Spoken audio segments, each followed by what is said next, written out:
Dudes, it's Gaz, and welcome back to another Warframe video.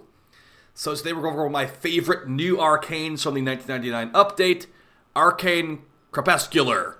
Hopefully I said that right, but yeah, it's that one arcane that makes you a lot stronger while you're invisible. We'll go over some synergies for that today, what seems to work, what seems to not work, and basically what I've been utilizing this for, because, spoiler, I've been using this arcane a lot for tons of very already powerful frames. So let's get right into it. Before we do, make sure you're still on this channel. I do daily Warframe video uploads, build videos, news videos, discussion videos, all that kind of stuff. The right place for Warframe content. I appreciate all the support on the recent videos and streams, guys. Also, happy holidays, too. Depending on what day this video comes out, who knows.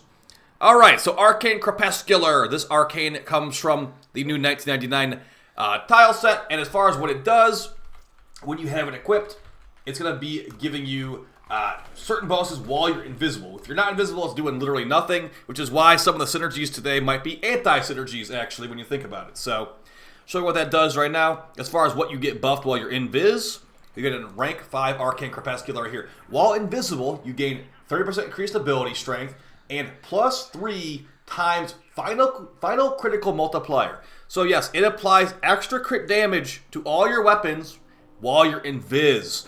And that's going to also work on weapons that can get crits too, like Kora's Whip Claw and other abilities. So, yes, and the way that the crit damage multiplier works in Warframe is when you get a orange crit or a red crit, it is reapplying that crit multiplier multiple times. So, when you're getting a red crit, like you see in the footage with the Kora, I'm actually getting a 9x final critical multiplier increase because it applies it per crit tier. So my yellow crits only get plus 3x, my orange crits get plus 6x, and my red crits get plus 9x. And since Kora is like red crit all the time, basically, it's pretty much like an extra 9x multiplier on Kora. Not that you really need more damage, but yeah, if you use the invisible Kora build I put up a couple, actually probably like a month and a half ago at this point, it will work extremely perfectly in that build. But that's not all. I mean, it's going to work on all your weapons too, so Kora is definitely not even an invisible frame at base. Let's go over some frames that are already invisible that can get massive damage buffs from this. So let's start off with Ash in the sim. So here we are with Ash on the zombie Ash build, basically using Nourish and some green shards to get some massive, like, insta-kill damage at high levels. Now, the new Arcane Crepuscular is equipped over Multi-Augmented. I decided this was more important than Multi-Augmented because this build didn't really power shrink that much.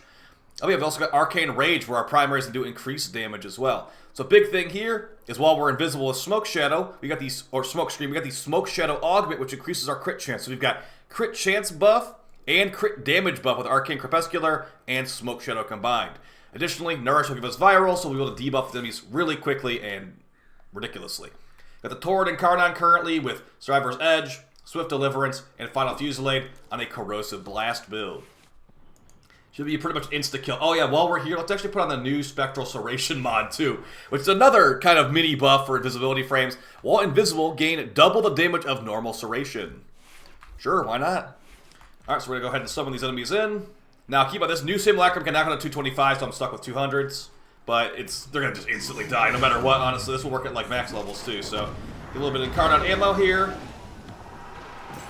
And they're basically instantly dead. So there you go. That's going to be a little bit... So remember, that's a plus 9x crit multiplier on a red crit Torrid. So pretty decent right there. And it also is going to apply to melee weapons too. So if we were to take off the zombie build and we go for Shadow of Wrath, we get red crits here on our melee. We can actually make this a melee build now. But make sure you put the Arcane on there. So I'll take off Strike for Crepuscular. And let's see how that goes. So we've got melee damage and we've got critical damage now with Wrathful Advance giving us red crits. Now, I have not tried this out yet, but I think it should be pretty darn good. They just might die too quickly, though, is the problem. Alright, so Siam here. Okay, so they didn't actually proc Electric. Now they proc Electric and they're all dead. So, same thing with the Siam as before. If you proc Electric, they're all dead, but now with even more ridiculous crit damage. And yeah, also, Arcane Crepuscular will give you more power strength, so your red crit, you'll get more red crits with Wrathful Advance. So great choice on Ash right there. Now let's talk about some other frames that are great with it. I was talking about Kora. I'm going to show you what I got on Kora right now. So, as I stated, same exact build from the Kora video months ago, but we got Arcane Crepuscular here instead of like Arcane Aegis. We no longer need to really mod for survivability, but I do like to have Rolling Guard on there in case like an Eximus Fire proc hits me. The way we're going invisible as Kora is we're using the Huraz Kubrow. The ability on the Kubrow is called Stalk. You could technically use, what's that thing called? Shade Sentinel instead, but the Shade Sentinel is just worse than the Kubrow, so don't use the Shade Sentinel. Yeah, Stalk is great, and the reason the Kubrow is better than the Shade Sentinel is partially this mod right here. Chance to double up your loot. Shade can't do that, okay? Just stop saying Shade's better. It's literally not. But yeah, moving past that, we've got Contagious Bond and some other good stuff here too. The big thing here is this dog can attack while invisible. So we can actually have ourselves permanent invisible and the dog permanent invisible as long as you don't shoot guns. This dog keeps you invisible while you're casting abilities, so it's pretty nice. Alright, so go ahead and drop down a dispensary here so we get some energy sustain, and as you can see, invisible, good to go. You do want to stack stuff with Kora, but we're already hitting multi-mill without even me having to stack anything up, really. So it's pretty darn good for Kora. Of course, you do lose the invis when there's no enemies nearby, but if you're like a survival or whatever, you can get constant enemy flows. So it's pretty straightforward good on Kora.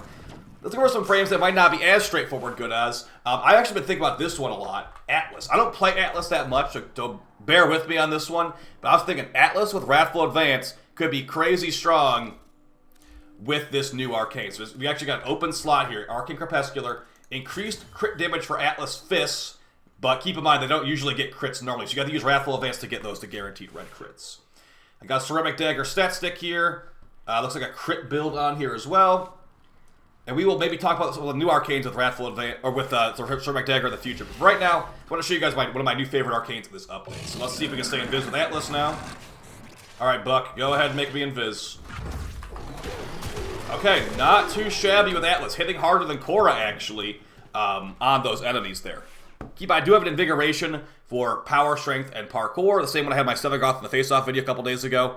But yeah, this is a great Arcane for lots of frames. Now let's say you don't want to play an invisibility frame. Let's say you want to play as, you know what? Let's pick a frame that's never invis. How about Volt? Okay, you want to use this new Arcane on Volt. How could you go about doing that? Well, besides just using the hurrahs and not using your guns, let's go ahead and show how a different method of going invis on any frame could potentially work for you. Now, you got the Cloaking Bubble from Ivara, but that requires you to stay still. If you have the Dread Augment mod, Unseen Dread, this might be the time to finally use it. Become invisible for 5 seconds when you strike 3 or more enemies with a single projectile. Deal 175% increased crit damage with Dread while invisible. So, you see what I'm saying here? Like, you shoot an enemy with this and you're going to go invis on any frame for 5 seconds. So let's go ahead and give that a quick shot here. If I can even fit this all on. Looks like we'll just put Hammer Shot there instead. But yeah, so I'm on Volt now, so I should be able to go invis and get Arcane Crepuscular to proc, even without a Hurrahs, even without a Ivara helmet and Viz Bubble. Also, without Cytodyne's new helmet. You could technically use Cytodyne's helmet to have this work on anyone else. Let's just go ahead and show it with the Dread now. So I go invis with that. Eat it, sucker. So now we have Arcane Crepuscular active. We can, as long as we can hit more than 3 enemies per shot, we can sustain this until you start missing, basically. So pretty deadly stuff. Of course, that is that Dread shot right there was massively crit buffed. It was getting a 9x multiplier from Crepuscular on the red crit. It was also getting Unseen Dread's massive crit damage buff, 175% while on Viz too. So that was definitely very deadly right there. And you could use that on pretty much any frame that you're willing to use a Dread bow with. So yeah. Now let's talk about some frames it doesn't really necessarily work with.